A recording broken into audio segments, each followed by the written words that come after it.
ત્યારે પહેલગામમાં આતંકી હુમલાને લઈને હવે સુરતના લોકોમાં રોષ જોવા મળી રહ્યો છે। તો આ સમાચાર સુરતથી સામે આવી રહ્યા છે, જેમાં પહેલગામ આતંકી હુમલાને લઈને સુરતમાં રોષ જોવા મળી રહ્યો છે। સુરતના રાહુલ રાજ મોલમાં અનોખી રંગોળી બનાવવામાં આવી। આર્ટિસ્ટ દ્વારા પહેલગામની તસવીરો દર્શાવવામાં આવી। ત્યારે હવે પૂરા દેશભરમાં આતંકી હુમલાને લઈને રોષ ફેલાયો છે। ત્યારે પીએમ મોદીના ફોટા સાથે સૈનિકોના ફોટાની વિશાળ રંગોળી બનાવવામાં આવી। રંગોળી તૈયાર કરવામાં અંદાજે 8 કલાકનો સમય લાગ્યો છે। સમાચાર સુરતથી, જેમાં મહિલાઓ દ્વારા 10 ફૂટ બાય 10 ફૂટની રંગોળી તૈયાર કરવામાં આવી। સુરતના રાહુલ રાજ મોલમાં આ અનોખી રંગોળી બનાવવામાં આવી છે।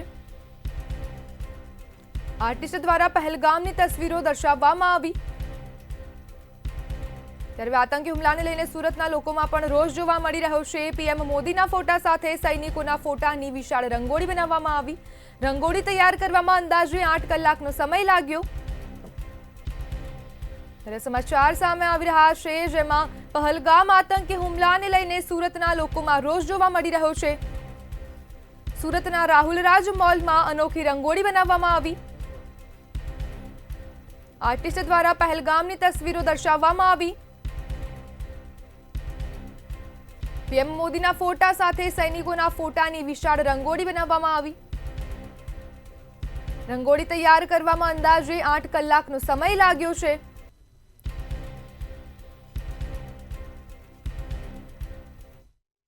जम्मू काश्मीर में थયેલા आतंकवादी હુમલા બાદ ઠેર ઠેર ક્યાંક વિરોધ તો ક્યાંક ન્યાયની માંગ કરવામાં આવે છે, પરંતુ સુરતના રાહુલ રાજ મોલ ખાતે ખૂબ જ અનોખી રીતે રંગોળી બનાવીને ત્યાંના દ્રશ્યો બતાવવાની કોશિશ કરવામાં આવી છે। ત્યારે હાલ આપણે આ રંગોળી બતાવવા માંગીશું। અંજલિબેન દ્વારા આ રંગોળી બનાવવામાં આવી છે। વ્યવહારિક છે કે સૈનિકોના ફોટો અને વડાપ્રધાનના ફોટો સાથે આ વિશાળ રંગોળી તૈયાર કરવામાં આવી છે। રંગોળી તૈયાર કરવા માટે કેટલો સમય લાગ્યો છે અને આ રંગોળી બનાવવા પાછળનું કારણ શું છે, એ વિશે આપણે એ લોકોથી વાત કરીને જાણીએ કે એમનું શું કહેવું છે। અંજલિબેન, આ રંગોળી બનાવવામાં આવી છે, શું કહેવું છે તમારું? હા, અમે જે પહેલગામમાં કાશ્મીરમાં હુમલો થયેલો એના ઉપર આખી રંગોળી અમે તૈયાર કરી છે કે એ લોકોએ જાત નહીં ધર્મ પૂછ્યો છે અને હિન્દુ લોકોને એમને માર્યા છે। એટલે આ બહુ જ ખરાબ બનાવ બન્યો છે। એટલે અમે એ રીતે બધાને દર્શાવવા માંગીએ છીએ કે જો આપણા હિન્દુઓને માર્યા છે।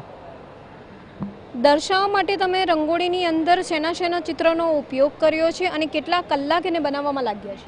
આ અમને લગભગ 8 કલાક જેવા લાગ્યા છે અને અમે આ જે પહેલગામમાં થયું છે એના ઉપર જ રંગોળી બનાવી છે ને આપણા અહીંના નાગરિકો જાગૃત થાય, જુએ, એના માટે મેં આ બધું રેડી કર્યું છે। આપ શું કહેશો, આજે રંગોળી બનાવી છે, કેટલા કલરનો ઉપયોગ થયો હશે અને કઈ રીતના એને પ્રેઝન્ટ કરી રહ્યા છો, શું માંગ છે તમારી? આ જે રંગોળી બનાવી છે તે અમે 12 કલર લીધા છે, તેમાંથી અલગ અલગ 24 શેડ બનાવીને અમે રંગોળી બનાવી છે। અને અમે એ જ કહેવા માંગીએ છીએ કે આ જે બનાવ બન્યો તે ખૂબ ખરાબ બનાવ હતો, જે આપણા હિન્દુઓ માટે એક જાગૃતતા લાવવા જેવી છે। એટલા માટે અમે મોદીજીને પણ વિનંતી કરીએ છીએ કે અમે તમારી સાથે જ છે। એટલા માટે અમે આ રંગોળી બનાવીને દુનિયાને બતાવવા માંગીએ છીએ કે અમે આ રંગોળીથી તમે બધા પ્રેરિત થાઓ અને આગળ ચાલો। એટલે લોકોને જાગૃત કરવા માટે ક્યાંક આ રંગોળી બનાવવામાં આવી છે। રંગોળી જે છે એ 12 જેટલા કલરોનો ઉપયોગ કરીને બનાવાઈ છે। इस दुख की घड़ी में पूरा देश प्रधानमंत्री नरेंद्र मोदी जी के साथ है જેવું લખાણ પર લખવામાં આવ્યું છે। પાકિસ્તાન અબ તેરી ખેર નહીંનું લખાણ કરવામાં આવ્યું છે। કાશ્મીરમાં હું હિન્દુ છું એવું પણ લખવામાં આવ્યું છે। ત્યારે ખાસ કરીને સુરત ખાતે આ રીતના રંગોળી તૈયાર કરવામાં આવી છે અને સાથે જ ન્યાયની પણ માંગ કરવામાં આવી રહી છે। લોકો વિવિધ રીતે પોતાનો જે રોષ છે એ બહાર કાઢી રહ્યા છે। ત્યારે સુરતના એક આર્ટિસ્ટ દ્વારા અહીં રંગોળી તૈયાર કરવામાં આવી છે। કેમેરામેન શોએબ શેખની સાથે રાબિયા સાલે, મંતવ્ય ન્યૂઝ, સુરત।